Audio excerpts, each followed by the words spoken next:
Welcome to Pax Britannica. Season 2, Episode 9. The Calm Before the Storm.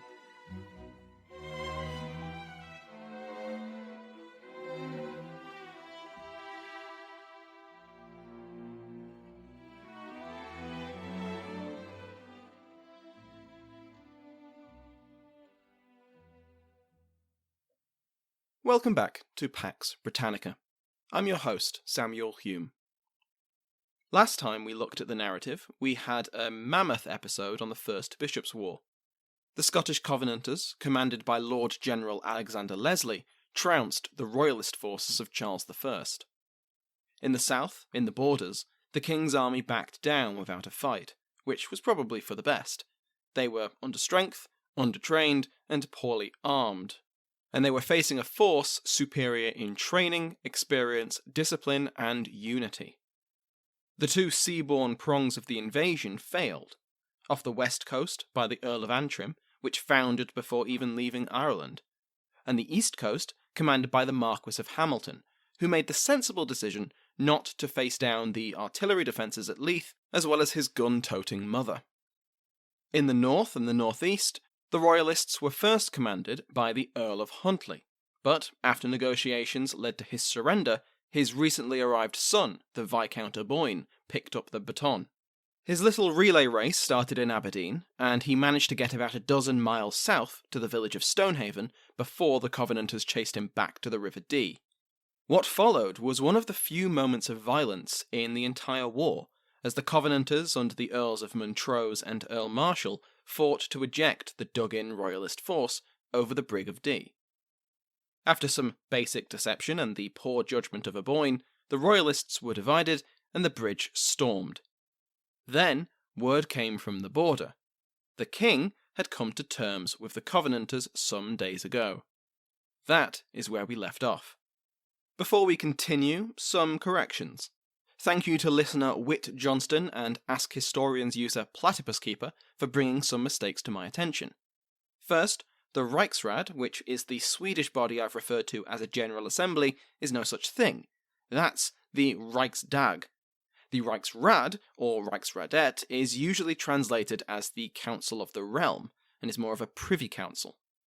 Second, last time I stated that the National Covenant, which Leslie had signed, was read aloud in the Riksrad and received positively. The truth is, we only know that it was read aloud. Whether it was discussed further, and whether any members of the Riksrad were sympathetic to the Covenanters, is not recorded. It certainly did not receive official approval, which I assumed it had, based on the wording of my source. But you know what they say about assuming. Thanks again to Wit and Platypus Keeper for making me aware of these mistakes. As always, if anyone has any corrections or feedback, please do contact me on Facebook, Twitter, or by email, podbritannica@gmail.com. Tolerating inaccuracies is a cardinal sin of history podcasts, and I must duly repent if I transgress. So, what were the terms which the king and the Covenanters had agreed? The treaty, peace, or pacification of Berwick was agreed after a week of negotiations between Charles and the leading Covenanters, Lord Rothes, Archibald Johnston, and Alexander Henderson. The Covenanters, who held the stronger position, demanded a raft of concessions from Charles.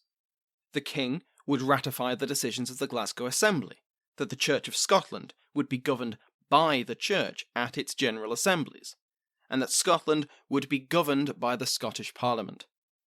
Charles would disband his forces and return specific individuals who the Covenanters considered incendiary. Now, Charles was in a poor position, but he hadn't been defeated outright, and there was no way he would bow to all of these terms. Particularly on matters of religion, he dragged his feet, refusing to ratify the Glasgow Assembly. However, when the treaty was signed on the 19th of June, he did concede that the Kirk could govern itself. Another church assembly in Edinburgh would be held that coming August, and a Scottish Parliament later in the year. Several key fortresses were returned to the king, including Edinburgh Castle. Of course, this was only the First Bishops' War, and while it didn't yet have that name, it seems that everyone, king, Covenanters, and those in between, expected that the Peace of Berwick was destined to be temporary. It was a convenient fiction to allow both sides to pause and catch their breath. Charles's footing might have looked more obviously unstable, the poor state of his army was proof of that, but the Covenanters were only marginally more secure. They made a better show of it, and that bluff had been enough so far, but they too needed time to prepare for a second round. As stipulated in the treaty, Charles gave his assent to a General Assembly of the Church in Edinburgh, and this duly met in August 1639. This General Assembly endorsed every element of the previous Glasgow Assembly, including the renunciation of episcopacy. This is what the Covenanters had expected, and probably so did Charles. However, the subsequent Parliament was not so simple. Charles still maintained some control over this body. The Marquis of Hamilton, now returned from his pleasure cruise of the North Sea, and thoroughly demoralised, was replaced as Charles's Scottish Commissioner by the Earl of Traquair. Traquair has appeared in our narrative many times before, and I probably pronounce his name differently every time. Hopefully I'll eventually settle on the right one. He had been a leading member of the Scottish Privy Council during personal rule, and from 1636 was serving on that body as the Lord High Treasurer. What makes Traquair particularly interesting is his consistent suspicion and hostility to the episcopacy, all the while enforcing his king's religious policy. The Edinburgh riots may not have been his doing, but he likely supported them as a weapon to wield against the episcopacy in general and the bishops on the Privy Council in particular. In the aftermath, he'd done what he could to satisfy the demands of the disaffected, demands which he sympathised with, alongside condemning their illegal actions against the authority of the Crown. He also tried to make Charles see the danger in imposing the prayer book by force, and worked with Hamilton and Alexander Leslie to try and avoid violence. He intersected our narrative again when he was at Dalkeith Castle, when David Leslie, at the head of 1,000 Covenanter musketeers, rocked up to demand its surrender, complete with the royal arsenal and crown jewels. After this, he headed south to meet with the king. Finally, he returned to Scotland as the Commissioner to the General Assembly and the Parliament. At the General Assembly, Traquair played his role as expected, and assented to the abolition of the episcopacy. However, this could not become official until it was ratified by Parliament, and when that Parliament met, Traquair dragged his official feet. If you think back to our episode on Charles's homecoming, the Scottish Parliament had a number of mechanisms which gave the Crown an enormous amount of control over proceedings. Even after the last few years, many of these mechanisms were still in place. The Lords of the Articles may have lost their bishops, but it remained stacked with royalist secular lords, such as the now freed Earl of Huntly. So, when petitions and programmes came from the gentry and the burgesses on vital questions like economics, religion, and constitutions, they didn't go anywhere. Traquair successfully delayed the ratification of these acts for a whole 7 weeks. And what happened after those 7 weeks? Well, Charles fell back on an old favourite. Say it with me. He prorogued Parliament, calling for it to return only in June 1640. So, the pacification of Berwick, signed in June 1639, was effectively dead by November, and Charles had now earned himself 7 more months to build the army he needed to crush the rebels. That is, if the Covenanters had calmly twiddled their thumbs for those 7 months. As should not come as a surprise, they did no such thing. After all, they had experience ignoring the king's commands. The Parliament denied that Traquair had the authority to prorogue them, as his commission had now expired. Several members remained in Edinburgh, debating and drafting legislation, and in March 1640, the Tables gathered in a general convention. Here, they levied the first national tax to support a Covenanter government. This was a tenth of land and commercial rents, as had been valued by the tables back in 1639. With a return to war almost certain at this point, they also reconstituted the Army of the Covenant, the bulk of which had been disbanded as per the terms of the pacification. This had two immediate benefits. Firstly, it gave employment to veterans of the former army, as well as the still returning veterans of the 30 Years' War.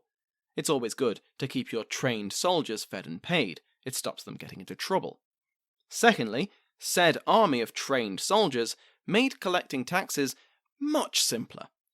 Those unable or unwilling to contribute to this tax, which was, after all, without royal authority, found it much simpler to make their decision when staring down the barrel of a musket, figurative or otherwise.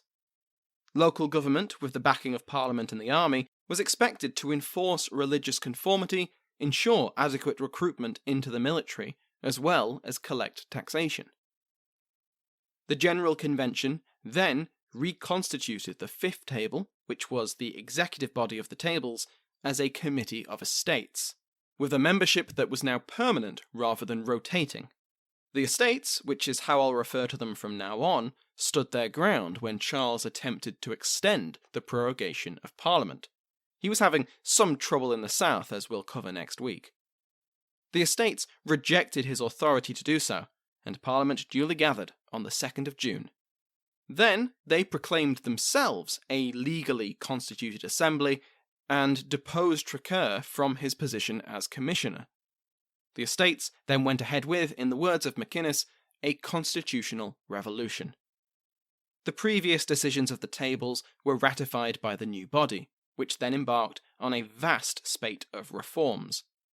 For starters, the clerical estate in Parliament was formally abolished, and as a reward for their support of the Covenant, the gentry had their votes in Parliament effectively doubled. The shires no longer had one composite vote, and instead the gentry shire commissioners had the same voting rights as nobility. Okay, so far this is just a rejigging of parliamentary voting. Important, of course, but hardly a revolution. But then they went further. Subscription to the National Covenant became a requirement for public office. A committee of articles could be ordered and would be elected and responsible to the three estates. A triennial act specified that a parliament would meet every 3 years, whether the king summoned one or not. The Committee of Estates became a formal body, with comprehensive powers over the entire Kingdom of Scotland. Finally, the Army of the Covenant was explicitly not limited to the borders of Scotland, and so implicitly allowed the army to invade England. When the army was on campaign, half of each estate within the committee would remain in Edinburgh to govern the kingdom, while the other half accompanied the army. I'll quote Macinnes here. The establishment of the Committee of Estates represented a classical, if corporate, alternative to the vesting of executive power in a monarch, who was patently untrustworthy, palpably reluctant to make concessions, and resolutely intent on reversing all constraints on the royal prerogative.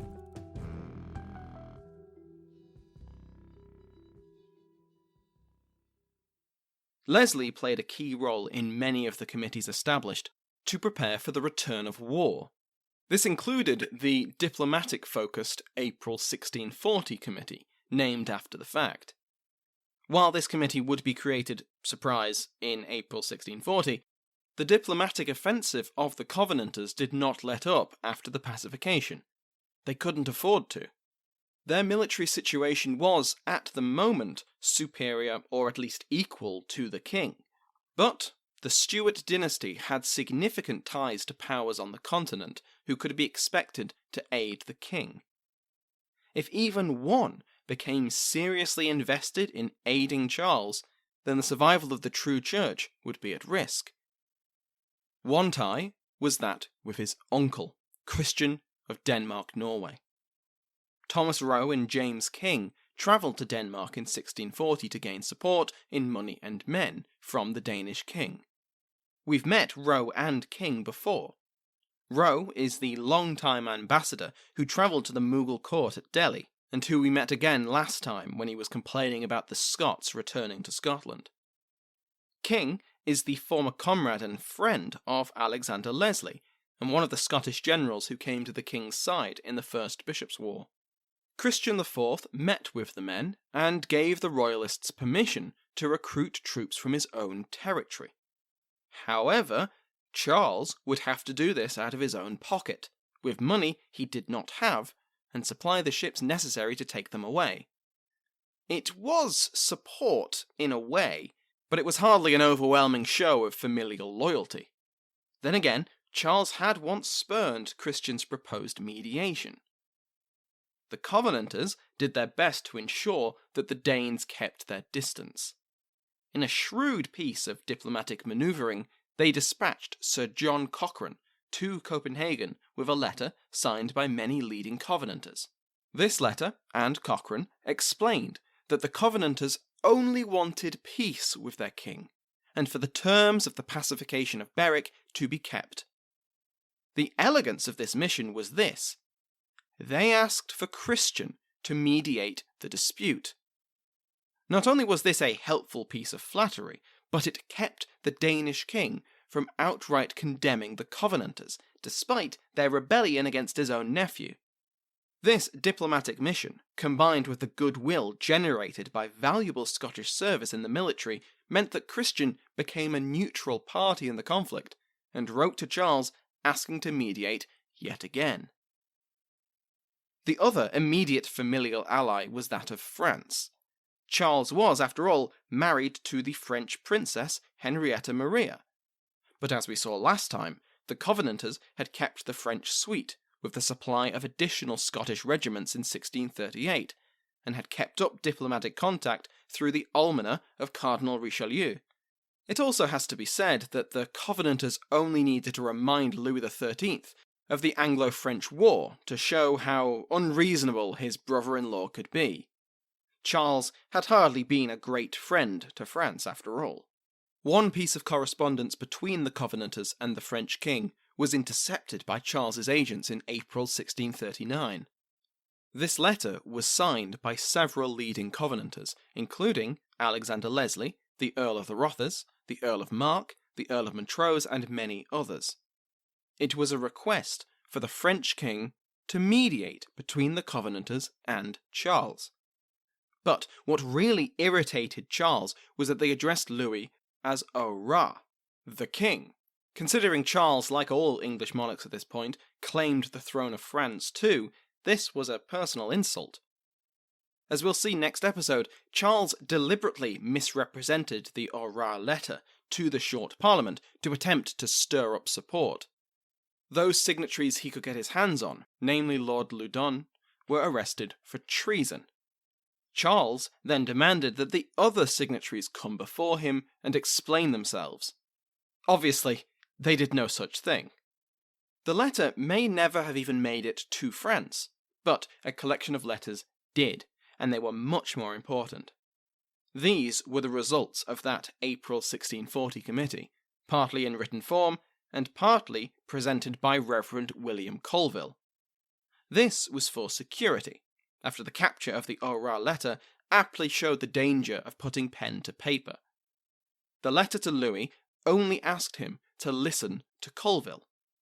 The one to Cardinal Richelieu was not the same as the one to his king, and those dispatched to the Scottish diaspora present in France were themselves written with their audience in mind. The results of these overtures? As we've seen elsewhere, many Scots left French service and returned to aid the Covenanters, with an entire regiment commanded by Colonel Alexander Erskine, the brother of the Earl of Mar, seconded to aid in the brewing war, with a promise to return him once the fighting was done. French officers, weaponry, and supplies were all shipped to Scotland, and all the while the French remained officially neutral. Despite marriage ties, Charles received little aid from his brother-in-law, and he could only look across the English Channel with suspicion at French claims of neutrality. Another such potential ally was courted by the April 1640 committee, the Netherlands. Reverend Colville, after his success in France, aimed to repeat his performance with the Dutch. The Netherlands was the current home of Elizabeth, Charles's sister, the Queen of Bohemia, and there were many advocates of the Stuart cause in the Netherlands. However, the Dutch could sympathise with the Scots. They, too, were fighting their monarchical overlords to preserve their rights and Protestant religion, and they had been for decades. It also helped that for much of this war, sometimes called the 80 Years' War, though it overlapped with other wars including the 30 Years' War, Scots served with distinction. As elsewhere, the reputation Scotland had earned from the service of its men in foreign wars now paid dividends. Adding into this were tangible economics. Scotland was a valuable part of Dutch trade, especially for the city of Rotterdam, and the large Scottish diaspora in the Netherlands had kept well informed about the goings-on back home, and they did what they could to counter the Covenanter narrative coming off the prince, but they had little success. Colville requested the usual fare, arms and supplies for the army of the Covenant, and the release of those Scots who wished to serve. He also made the ambitious proposal of a three-way confederation, for the Dutch States General to combine with the Scottish and English parliaments, though this went nowhere. The supplies and military aid, however, did, and Charles received reports that 24 Dutch ships were to be dispatched flying Scottish colours to aid the Covenanters. That report overstated the number of ships, but 13 ships would eventually be sent to Scotland during the Bishops' Wars. To finish off this tour of Scottish diplomacy, we'll return to the Baltic, and to Sir John Cochrane. Unfortunately, we don't have a copy of the letters from the Covenanters to the Swedes, but we have some replies, and it's clear that Leslie made great use of his personal connections. A reply from his friend, Chancellor Oxenstierna, also gives us some idea of how early the strategies of the April 1640 committee had been worked out. Leslie had dictated his letter in February, while Cochrane had only arrived in Sweden in July. Letters were addressed to both the Chancellor and to Queen Christina, and they do not hold back. Neither did Cochrane in his address to the Reichsrat. There was no need for diplomatic niceties here. The Swedish Vasa dynasty had no familial ties with the Stuarts. Instead, Cochrane condemned the policies of Charles, comparing them to the Spanish Inquisition, and warning of the oppression which Protestant Scotland would suffer without Swedish aid. Again, the legacy of Swedish military service was an invaluable rhetorical device. For more than 60 years, Scots had served the Swedes honourably and capably. No matter that more Scottish generals were on the side of the king, this was an awkward fact best ignored. England was poised to annex Scotland, to destroy her ancient liberties and make her a province. It was passionate stuff. What did Scotland want from Sweden? Cochrane insisted they did not want money or soldiers. Scotland had enough, he said. Instead, the Covenanters needed ships, weaponry, and ammunition. He promised to return it all once the fighting was done and the Kirk was secure. Cochrane did his job well. The Reichsrat agreed to provide further aid, and not only delivered supplies to Scottish merchants in Sweden, but brazenly sent their ships to the Netherlands and to Scotland.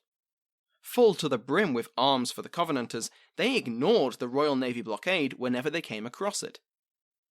There have been two serious gaps in our coverage of Covenanter diplomacy. They are, of course, the other two Stuart kingdoms, England and Ireland.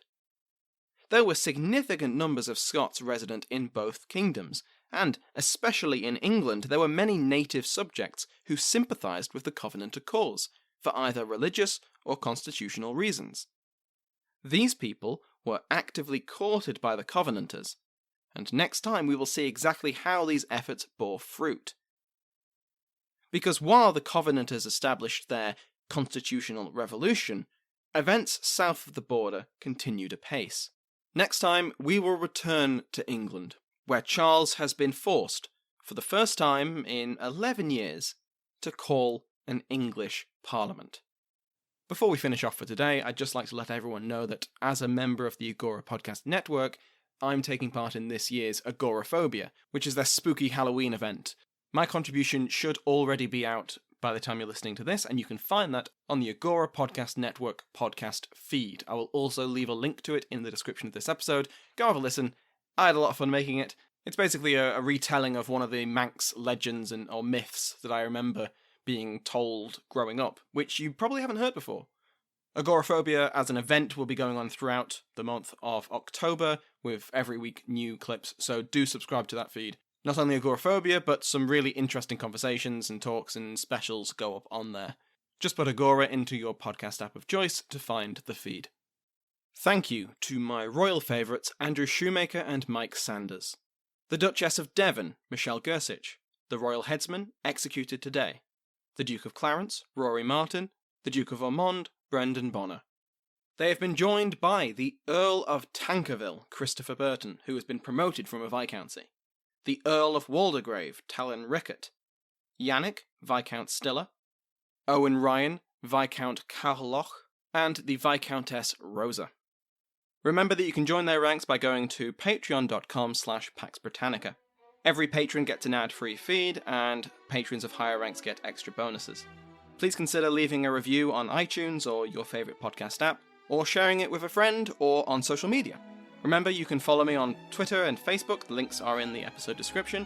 Thank you as always to Sounds Like an Earful for the interval music used in today's episode, to my entire House of Lords, and to you for listening.